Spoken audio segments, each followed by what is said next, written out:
Universidad Central del Ecuador, Facultad de Ciencias Sociales y Humanas, carrera de Trabajo Social. Integrantes: Valeria Arroyo, Catherine Benítez, Michael Ramírez, Emilio Pazmiño, Daniel Morocho. Paralelo cuarto A. Cátedra de Fundamentos de Derechos Humanos y Dignidad.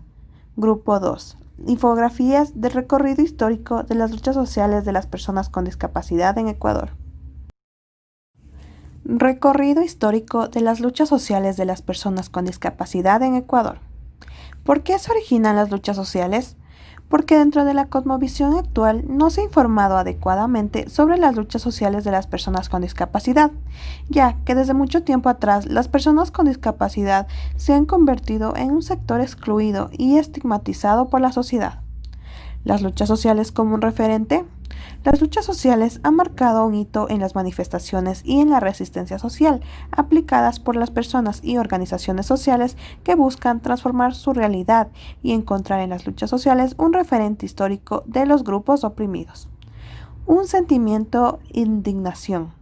Las personas con discapacidad, al reconocer sus realidades de vida y evidenciar que la exclusión por sus derechos precarizan sus condiciones de vida, deciden actuar y organizarse para convertirse en partícipes de sus derechos y lograr que sus demandas y derechos sean garantizados. Mantener una constante lucha. Los derechos implican muchas transformaciones políticas, sociales, culturales, etc. No obstante, no nos podemos quedar con el reconocimiento formal de los derechos, sino que hay que luchar por la aplicación efectiva de los mismos. Inicio de las luchas sociales de la década de los 60.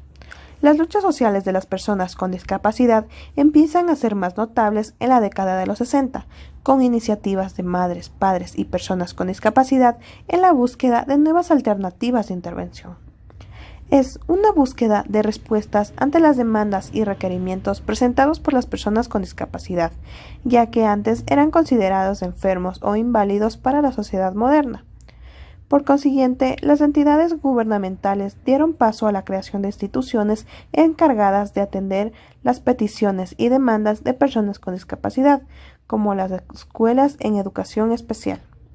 No obstante, la atención que brindaban estas entidades gubernamentales eran de carácter asistencialista, lo que nos afirma que las primeras conquistas sociales en ese tiempo eran otorgadas como caridad y no como un derecho.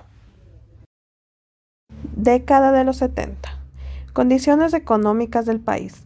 Debido a los altos precios del petróleo, se lograron avances importantes en materia legal y social para las personas con discapacidad. En la Ley General de Educación, en 1977, se incluyó por primera vez la responsabilidad estatal por la educación especial de las personas con discapacidad. Creación de instituciones. Estas instituciones permitió a las personas con discapacidad generar espacios de organización que dieron como resultado la creación de asociaciones con la que pudieron emprender acciones que beneficien a ese colectivo. Discapacidad visual. En el caso de las personas con discapacidad visual, se conformó en la ciudad de Quito la primera sociedad de ciegos denominada Luis Braille, ubicada en el centro histórico de la ciudad, forjándose desde ese espacio las primeras visualizaciones de este colectivo, cuya finalidad es para crear sus propios ingresos a través de la música y la venta de confitería. Década de los 80.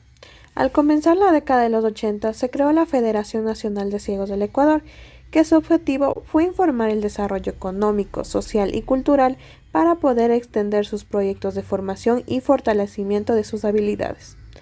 Al finales de los 80 se creó el primer Plan Nacional de Discapacidades en 1991 y a la Ley 180 sobre discapacidad.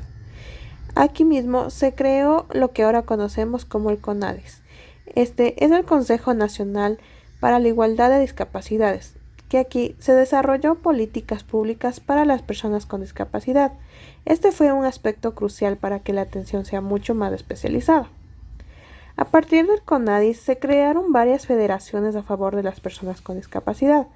Cabe destacar que a partir de esas federaciones se dio impulso para que puedan obtener cierta independencia y construir planes que mejoren su vida. Ecuador se adhiere a la Convención de las Naciones Unidas sobre los Derechos de las Personas con Discapacidad. Durante este periodo se presentó el programa denominado Ecuador sin Barreras. El objetivo de este programa es ejecutar y promocionar la participación de las personas con discapacidad, visibilizar a las personas que habían permanecido excluidas de sus derechos durante mucho tiempo y otorgarles condiciones para el mejoramiento de su calidad de vida.